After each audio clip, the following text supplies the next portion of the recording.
बड़ी सादगी से कहता है, मौलाना हम लुट रहे हैं, हम पिट रहे हैं, हम तबाह हो रहे हैं, हम बर्बाद हो रहे हैं। मैं एक वजह बयान करूं, जो कौम कब्र अनवर में अपना नबी का दिल दुखाए, वो कौम लुटेगी नहीं तो कौन लुटेगा, वो कौम जी जी, पिटेगी हक नहीं बात तो है। कौन पिटेगा, वो कौम तबाह ना होगी तो कौन तबाह होगा, वो कौम बर्बाद ना होगी तो कौन बर्बाद होगा। लोग कहते हैं काश हजरत सुलेमान अलैहिस्सलाम की दुनिया में हुकूमत होती तो आज क्या दिन होते। मैं आपसे कहूं, अगर फिरौन की हुकूमत ना भी होती और हजरत सुलेमान की हुकूमत आज होती, तो आपको बताऊं आपके साथ वही कुछ किया जाता जिसके आप मुस्तहिक है।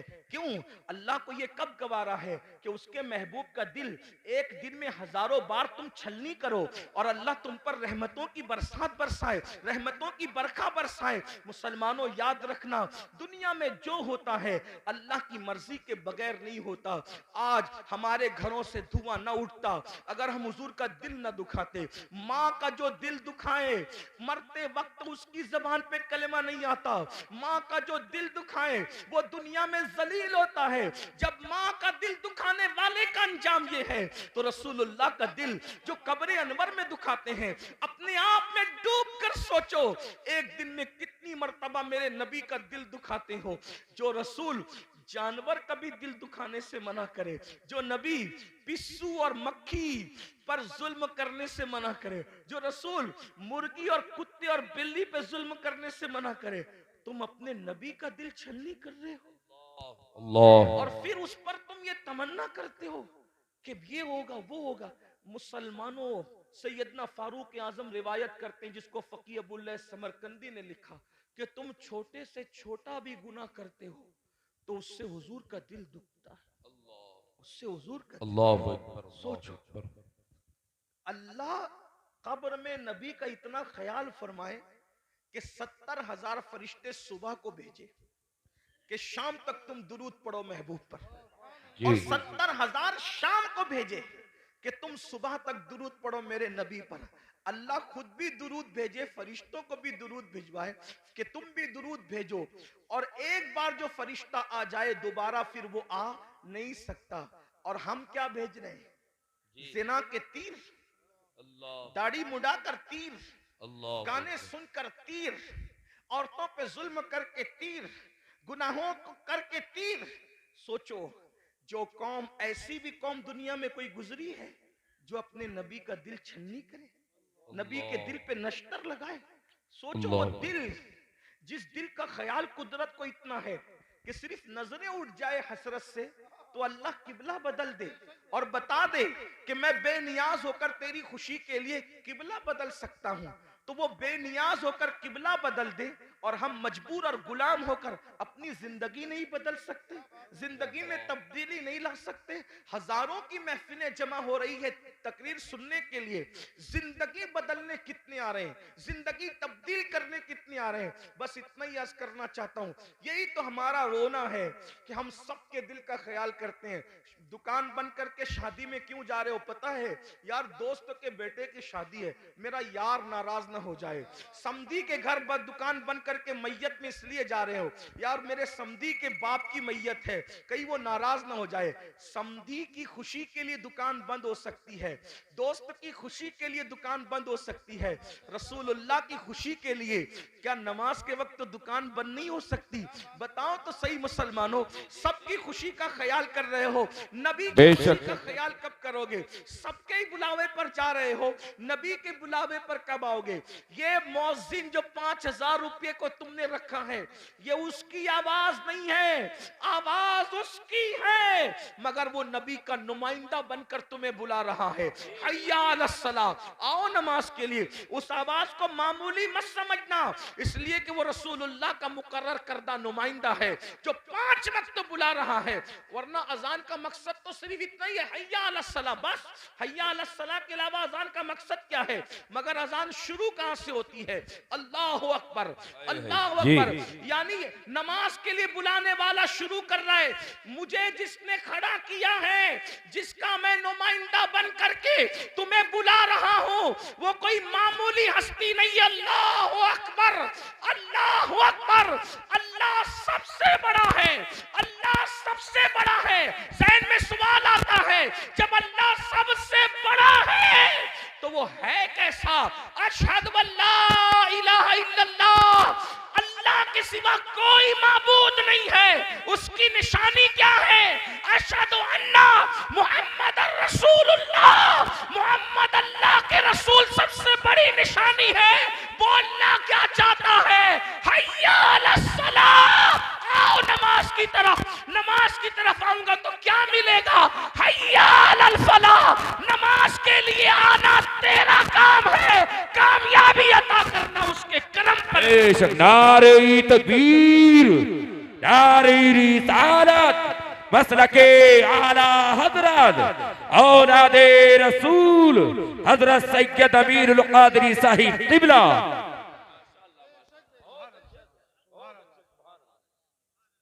फलाह अरबी लुगत में इतना जामे लफ्ज है कि हर कामयाबी को यह समेट लेता है। जिसमें हर कामयाबी आ जाए उसी को फलाह कहते हैं। फलाह से बढ़ जामे कामयाबी के लिए कोई लफ्ज नहीं है। और अजान में मुकर्रर है हय्या अलल फलाह। दौलत की कामयाबी चाहिए, नमाज की तरफ आओ। औलाद चाहिए, नमाज की तरफ आओ। इज्जत चाहिए, नमाज की तरफ आओ। बुलंदी चाहिए, नमाज की तरफ आओ। हुकूमत चाहिए, नमाज की तरफ आओ। तिजारत चाहिए, नमाज की तरफ आओ। उम्र में बरकत चाहिए, नमाज की तरफ आओ। हत्ता के याद रखना, बड़े से बड़ा लीडर जमीन पर चमचे पालकर बाजारी इज्जत तो हासिल कर सकता है, मगर कब्र में इज्जत हासिल करना किसी के बस का नहीं है। मगर नमाज वो अजीम सरमाया है जिसको पढ़ने के बाद आदमी कब्र में भी इज्जतदार हो जाता है। शर्त यह कि सीने में इश्क रसूल हो। मेरे इमाम कहते हैं नकीरैन करते हैं ताजीम मेरी, नकीरैन करते हैं ताजीम मेरी, फिदा हो के तुझ पे ये इज्जत मिली है। बेशक बेशक जी। नमाज पढ़ोगे तो कब्र में फरिश्ते भी इज्जत से पेश। आपसे आप कहते हो ट्रेन में टीसी इज्जत से पेश नहीं आता। मैंने कहा नमाज पढ़ा होता तो ऐसा नहीं होता। हुजूर से वफा की होती यार। कब्र में जब फरिश्ते इज्जत से पेश आ सकते हैं तो ट्रेन के टीसी की क्या हैसियत है? जो नबी से वफादारी फरिश्तों के दरमियान मुअज्जज बना दे, वो पुलिस के दरमियान मुअज्जज क्यों ना बनाएगी? वो मालदारों के दरमियान मुअज्जज क्यों ना बनाए? आप देखो बहुत सारे उलमा आपके दरमियान आते हैं, उनकी माशी हालत उतनी मजबूत नहीं होती जितनी तुम्हारी होती है, फिर भी तुम हाथ बांध के क्यों खड़े रहते हो उनके सामने? खुदा ने करोड़पतियों को एक आलिम के सामने हाथ बांध के क्यों खड़ा करवा दिया? अल्लाह बता रहा है देख ले मेरे वफादार पर इनाम। यहां मालदारों को हाथ बंधवा दिया है और कब्र में नकीरैन इज्जत करते नजर। नबी से वफा तो करके देखो। सबके लिए वफा, हुजूर के लिए वफा नहीं। बात दूर निकली। अर्ज कर रहा था इब्तिदाई दौर है इस्लाम का, मदीने मुनव्वरा में सिद्दीक अकबर रावी है। सिद्दीक अकबर कहते हैं मुझे इतनी भूख लगी थी कि मेरे घर में कुछ नहीं था। सिद्दीक अकबर कहते और कई दिन हो गए थे, तकरीबन कमोबेश 3 दिन। भूख से जब मेरा पेट खाली हुआ और कमर की तरफ लगने लगा तो मैंने सोचा चलो दोपहर की चिलचिलाती धूप है, चल करके किसी के घर कुछ खा लेंगे। दोपहर में जब मुझे कोई देखेगा कि अबू बकर दोपहर में धूप में कहां फिर रहे हो, तो फिर मैं कह दूंगा कि भूख लगी है तो मुझे कुछ खिला देगा। इधर सिद्दीक अकबर निकले, उधर फारूक आजम से सामना हुआ। फारूक आजम और सिद्दीक दोनों ने एक दूसरे को सलाम किया और फारूक आजम ने पूछा अबू बकर मेरे भाई, इस धूप में, चिलचिलाती धूप में क्यों निकले हो? इतनी धूप में तो तुम निकलते भी नहीं हो, क्यों निकले हो? सिद्दीक अकबर ने कहा उमर मुझे भूख लगी है, 3 दिन का भूखा हूं, घर में कुछ नहीं है, इसलिए वो भूख मुझे घर से बाहर लाई है। लेकिन मेरे भाई उमर तुम भी तो इस धूप में बाहर निकलते नहीं, तुम क्यों निकले हो? कहा मेरे भाई जो तुम्हारा हाल है वही मेरे घर का भी हाल है। 3 दिन से मैंने भी कुछ नहीं खाया, सोचा दोपहर का वक्त है, कोई मुझे देख लेगा, पूछेगा कि इस धूप में क्यों फिर रहे हो, तो कहूंगा भूख लगी है तो कुछ खा करके भूख को मिटा दूंगा। अभी दोनों में ये गुफ्तगू हो रही थी कि आमिना के लाल काशान अकदस से मुकम्मल शान और शौकत के साथ बाहर निकले, जिनकी शान मेरे इमाम यूं कहते हैं, आसमां खान, जमी खान, जमाना मेहमान, साहिबे खाना लक़ब किसका है, तेरा तेरा, कौन देता है देने को मुंह चाहिए, देने वाला है सच्चा हमारा हमारा नबी। बेशक सरकार को आते देखा, आका ने दोनों को सलाम किया। दोनों ने अर्ज की, हमारे माँ बाप आप पे कुर्बान आका, इस चिलचिलाती धूप में आप बाहर नहीं तशरीफ लाते, आप इस धूप में कहां जा रहे हैं, हमें काम बता दे क्या है। आका ने फरमाया, अबू बकर उमर, पहले ये बताओ तुम दोनों यहाँ क्या कर रहे हो। आका अलैहिस्सलाम ने कुछ कहने के बजाय फरमाया, तुम दोनों क्या कर रहे हो। दोनों ने नजरें झुका के कहा, कासिम नेमत से या रसूल अल्लाह, 3 दिन से भूखे हैं, घर में कुछ मिला नहीं, बाहर आ गए, भूख बाहर लाई है कि हम कुछ खा ले किसी के यहाँ जाके, लेकिन आका आप क्यों बाहर आए। सरकार ने फरमाया, तुम्हारे घर में 3 दिन से चूल्हा नहीं जला, लेकिन इस वक्त मेरे घर में महीना भर हो गया, महीने भर से मेरे घर में चूल्हा नहीं जला है, मुझे भी भूख की शिद्दत ने बेताब किया, मैंने सोचा किसी के घर जाकर उसको नवाजा जाए और उसके घर जाके कुछ खाया जाए। सहाबा रोने लगे। यहाँ आगे बढ़ने से पहले एक जुमला कहता हूँ, सहाबा पर कुछ कमेंट करने से पहले ये कुर्बानियां भी सोच लिया करो कि क्या कुर्बानियां थी। आज दूसरों के देखा देखी अगर सुन्नी कहलाने वाले भी असहाब की तौहीन करें तो कितनी दुख की बात है। जो लोग मस्जिद का चंदा भी नोट देख कर देते हो हफ्ते में एक दिन और इमाम को अपना गुलाम समझते हो, वो लोग कमेंट करेंगे उन सहाबा पर जिन्होंने इस तरह की कुर्बानियां दी, भूखे रहकर अल्लाह के दिन की खिदमत की। कभी सोचा, कभी गौर किया। हमसे तो 10 की नोट भी निकलती है तो देख के निकलती है, बल्कि बाज जालिम तो ऐसे जहां नोट कहीं नहीं चलती वो मस्जिदों में और मदरसों में चंदा देकर लोग चलाते हैं। ये हालात है, हंसने की बात नहीं है, ये बहुत दुख की बात है। और वो लोग किन पे कमेंट कर रहे हैं, जिन्होंने पूरी दौलतें दाव पे लगा, पूरी दौलत कुर्बान कर दी।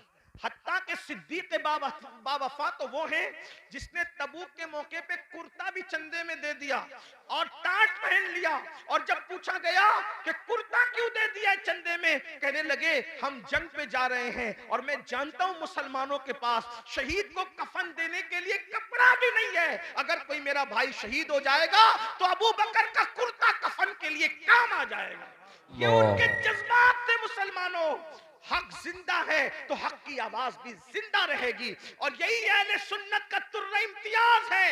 हम जहां अहले बैत के बेदाम गुलाम हैं, वहीं पर हम सहाबा के भी बेदाम गुलाम हैं। और कुदरत ने हमें 2 हाथ इसलिए अता किए हैं कि एक हाथ में असहाब का दामन है और एक हाथ में अहलुल बैत का दामन है, इसीलिए हमारा बेड़ा पार है। हमारे इमाम कहते हैं अहले सुन्नत का है बेड़ा पार, असहाबे हुजूर नज्म है और नाव है इतरत रसूलुल्लाह की। बेशक बेशक बेशक, सुभान अल्लाह सुभान अल्लाह। फारूक को आका ने फरमाया, महीने भर से मेरे घर में चूल्हा नहीं जला, और जब निकले वहां से दोनों यार को लेकर एक सहाबी के बाग में पहुंचे, उसी बाग में उनका घर था। वो गए थे बाग में, खजूरें तोड़ रहे थे। उनकी बीवी को इत्तला मिली कि हुजूर आए हैं अपने दोनों यारों के साथ। जल्दी से शोहर को बुलाया। वो हुजूर की इत्तला सुनकर कुछ ताखीर से आए, यानी किस्म किस्म की खजूरें लेकर, ताकि हुजूर की मेजबानी करें। हुजूर के आगे खजूरें रख दी और आका से अर्ज किया, आका थोड़ी देर इंतजार करें, मैं भी खाना बनाता हूँ। जल्दी से बकरी ज़बह की, और बकरी ज़बह करने के बाद जो है वो बोटियां रोटियां जौ की सामने रखा। अल्लाह के रसूल ने रोटियां और बोटियां देखी तो देखने के बाद खाना देखते रह गए। कासिम नेमत खाने को कुछ देर तक देखते रह गए। सहाबा ने अर्ज़ किया, आका जो है वो शुरू फरमाए, खाने का आगाज फरमाए। तो आका ने उस सहाबी जिसके घर में हुजूर बैठे थे कहा, अगर इजाजत दो, हुजूर दुनिया को पैगाम दे रहे हैं। फरमाया, अगर इजाजत दो तो इस खाने से कुछ निकालना चाहता हूँ। रोटी उठाई जौ की, उस पे कुछ बोटियां रखी और बोटियां रखकर आंख में आंसू आ गए।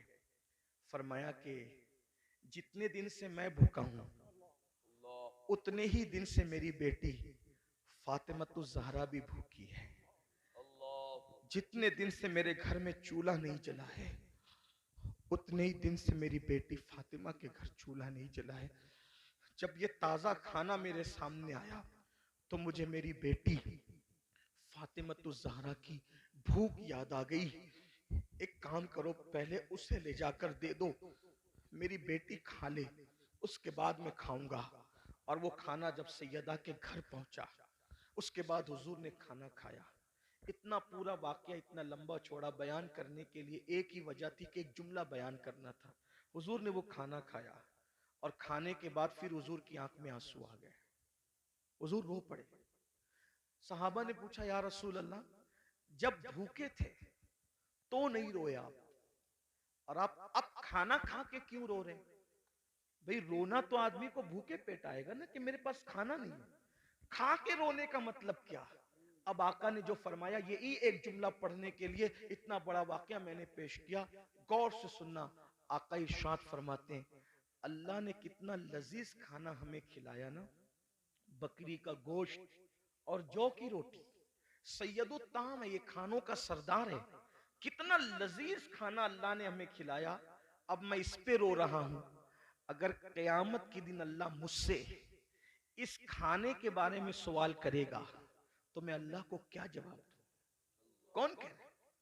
1 महीने तक जिसके घर में चूल्हा नहीं जला, जो वजह तखलीक कायनात है, जो नबियों का सरदार है, जिसके लिए नेमतें पैदा की गई, जिसके लिए दुनिया बनाई गई, जिसके लिए किबला बदल दिया गया, जिसके इशारे अब्रों पे चांद टुकड़े कर दिया गया, जिसके इशारे से सूरज पलटा दिया गया, उस रसूल को उम्मत को तालीम देते हुए ये एहसास है कि मैंने एक दिन, आज 1 महीना चूल्हा बंद रखने के बाद आज बकरी का गोश्त और रोटी खाया है।